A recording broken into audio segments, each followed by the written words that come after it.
I lost my husband in one phone call. And the next morning, the bills didn't stop.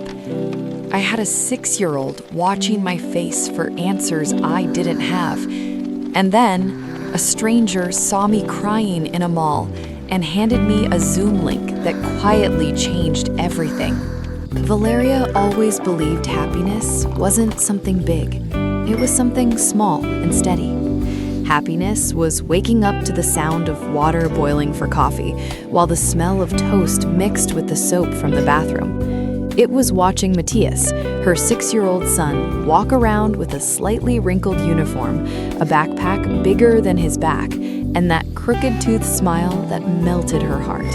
And it was seeing him, Daniel. Daniel wasn't perfect, but he was the kind of man who held the world together without making noise. He woke up before everyone, kissed Matthias on the forehead, and left Valeria a note on the fridge. "Today you look beautiful even if your hair's a mess. I love you." Then he went to work.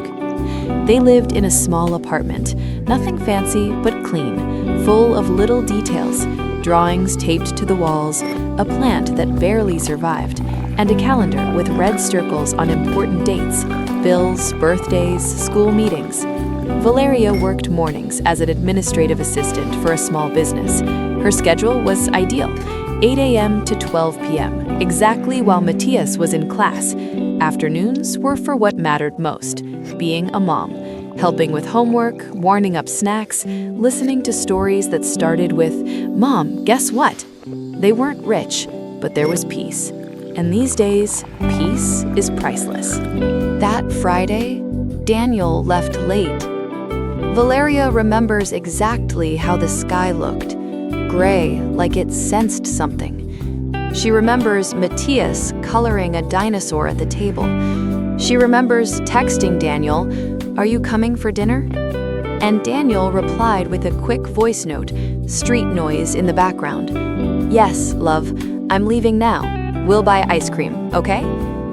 At 7:18 p.m., the phone rang. It wasn't Daniel. It was a serious voice, too careful, too trained. A voice that said her full name, that asked if she was the wife, that told her to sit down. Valeria felt her body go cold from her neck to her feet. She hadn't heard the worst yet, but her body already knew. There had been an accident, a crash, a truck that didn't respect a sign, a hard impact, an ambulance, a hospital, and then silence. Valeria arrived holding Matthias in her arms. He was falling asleep on her shoulder because it was late and he didn't understand. In the emergency room, the white lights hurt her eyes. The floor shined. People ran. Voices echoed. Doors opened and closed. And then someone looked at her with that face, the face with no hope left in it. They told her Daniel was gone. Valeria didn't cry there. She couldn't. She only felt her whole life fall, like a glass cup shattering into pieces. That night, Matthias asked, "Is Daddy coming back?" And Valeria, with a broken smile, said, "Daddy went to heaven, baby." Matthias wrinkled his nose like it was a hard math problem, then said, "Do they have ice cream there?" Valeria locked herself in the bathroom so her son wouldn't see her, and she cried without sound, the way adults cry when they don't want the world to know. The funeral passed like a bad dream. People said beautiful phrases that didn't help. God knows what he's doing. He's in a better place. You're strong. Valeria stared at the flowers, the chairs, the closed casket, and thought, what do I do now? Because when Daniel died, it wasn't just her husband who died, stability died too. In the weeks that followed, the letters arrived. Bank messages, insurance notifications, payments for the loan they'd taken to fix the car, the credit card they used when Matthias got sick, rent, utilities, and on top of that, Daniel's job had been informal. There was no big payout to save them. Insurance didn't cover everything, and the paperwork felt designed to exhaust someone who was already destroyed. Valeria did the math in a notebook. She wrote rent, food, school, transportation, debt, debt, debt. Every time she added it up, she couldn't breathe. One afternoon, she found an old note still stuck on the fridge. It said, "Everything will be okay. Trust." It was Daniel's handwriting. She sat on the floor and cried like that sentence was an insult and a hug at the same time. Daniel's family, at first, seemed present. His mother came in the first days with a face full of tragedy. She held Valeria's hand and said, "Count on me." But weeks passed, and reality arrived with its cruelest truth. People show up for the funeral, but not for the life afterward. Valeria started noticing changes. First, they stopped calling. Then they stopped replying. After that came the comments disguised as concern. And are you really going to be able to support the child? Wouldn't it be better if Matthias stayed with us for a while? Daniel was the one who carried everything. One afternoon, Valeria asked for help. Not free money, just support. Someone to watch Matthias so she could look for a second job or run errands. The answer was cold. "We can't. We're busy."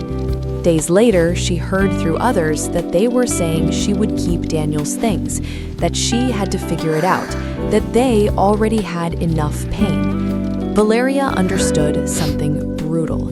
When a woman is left alone, many people see her as a problem, not as family. And so, without a fight, without yelling, without drama, they abandoned her. That night, Matthias asked, "Why doesn't Grandma come anymore?" Valeria swallowed hard and said, "Because sometimes adults don't know how to love properly, baby." Matthias answered, "But I know how to love you, Mummy." And he hugged her neck tightly. Valeria cried again, this time with a different kind of sadness. The sadness of realizing there was no safety net, just her and her son. Valeria couldn't afford to fall apart. She woke up early, made lunch, fixed Matthias's hair, took him to school, then she rushed to work from 8 to 12. At the office, she smiled, because life doesn't stop. But inside, she felt like a house after a fire. She came home, cooked lunch, helped with homework, cleaned, did laundry, hunted discounts, cut expenses. She learned to stretch rice like it was magic. Nights were the worst. Matthias fell asleep, and silence arrived like a monster. Valeria stared at the ceiling with her phone in hand, searching online how to pay off debt fast, how to survive as a single mother, work from home, extra income. Sometimes she stayed up until dawn. And still, the next day, Matthias looked at her with the trusting eyes of a child who believes the world is safe, and she had to pretend it was. But one day, she couldn't anymore. A Saturday, after buying the bare minimum at the supermarket, she sat on a bench in a mall. Matthias ate a cheap ice cream beside her. Valeria stared at the receipt total and felt a knot in her throat. It wasn't only money. It was exhaustion, fear, loneliness, and the tears came. Not the pretty ones, the breakdown ones. She wiped her face fast so Matthias wouldn't notice, but it was too late. That's when someone stopped nearby. Valeria looked up and saw a man in his 40s. Simple shirt, small backpack, calm expression. He didn't seem dangerous. He didn't seem pushy, just human. "Sorry, I don't want to bother you. I just saw you crying. Are you okay?" Valeria sat up straight like she'd been caught doing something wrong. "Yes, it's just something got in my eye." The oldest excuse in the world. The man didn't argue. He just nodded. "I understand. Sometimes that happens." Then he glanced at the little boy respectfully and lowered his voice. "I'm a parent too, and I know there are days when you feel like you have no ground under your feet. Valeria swallowed, unable to speak. The man took out his phone and, without stepping too close, as if respecting her space, said, "Look, I don't know if this will help, but tonight I'm attending a Zoom meeting. It's a talk about a membership model and an opportunity. It's nothing weird, just normal people learning options to create extra income. If you want, I can send you the link. You can join, listen, and if you don't like it, you leave. Zero pressure." Valeria was about to say no, because when you're broken, you distrust everything. But then she looked at Matthias and remembered the debt and remembered the fear of not being able to provide. "And how much does it cost?" she asked, almost whispering. "Joining the meeting is free. It's just information." He smiled calmly. Sometimes all we need is to hear a different idea.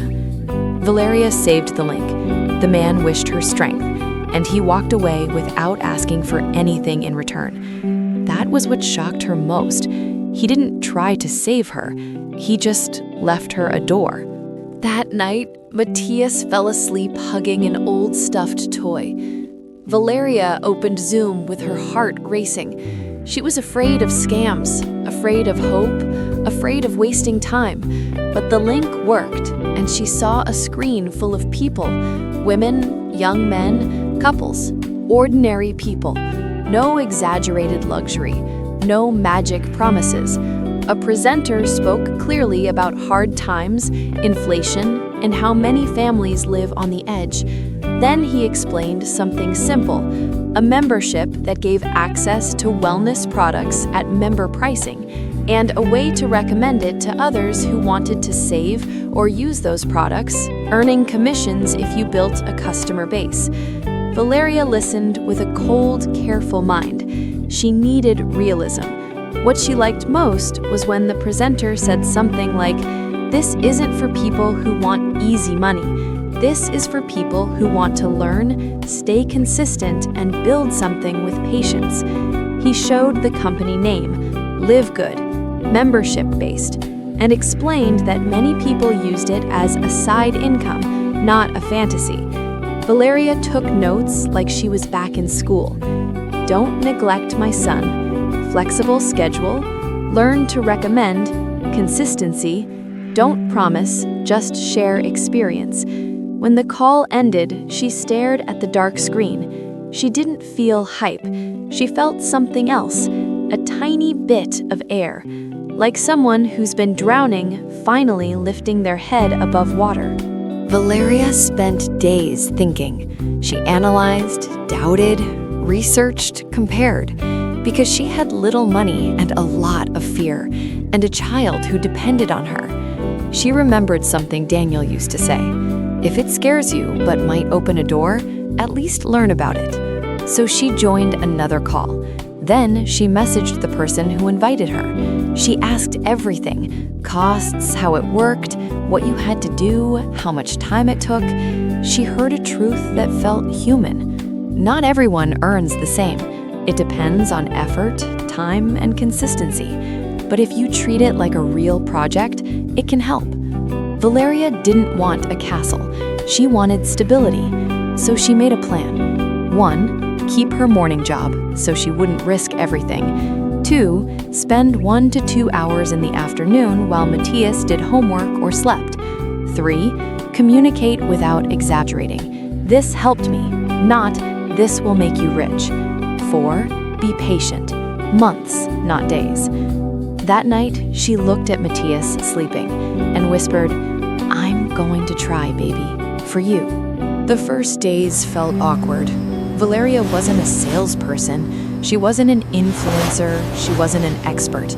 She was a tired mother who felt nervous to speak. She recorded her first voice message to a friend and deleted it 5 times. She wrote a long text, then shortened it. She felt ridiculous, but she forced herself to remember, no one is born knowing. She started with honesty. "I'm trying a membership someone recommended. It caught my attention because it might help me build a little extra income. If you want, I can share info. No pressure." Some people ignored her. Others said no. A couple mocked her, and that hurt. But there was a surprise. A coworker said, "I've been looking for something to do from home. Tell me." Valeria's heart beat hard, and that's how she began. Step by step, afraid, but with dignity. Valeria never stopped missing Daniel. Some pain doesn't get overcome.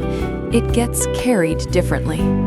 Some nights, when everything was silent, she opened a box of small things, a photo, a shirt, a paper with Daniel's handwriting. She allowed herself to cry, but it wasn't the collapse cry anymore. It was a memory cry. Over time, she noticed small changes. She paid off a small part of a debt. She bought Matthias shoes without borrowing money. She saved a little, even if it was just coins. She felt like she had direction. She didn't become a millionaire. She became something more valuable, a woman with control again. One day, Matthias came home with a folded paper. "Mommy, I made this for you." It was a drawing, Valeria, Matthias, and a big star above them. Underneath, in crooked letters, it said, "My mom is brave." Valeria taped it to the wall, because that was what she was building, not just income, but a story. A year later, Valeria returned to the same mall, the same bench. She sat for a moment, alone. She wasn't crying. She was breathing. She looked around and thought, "This is where I broke, and where I started."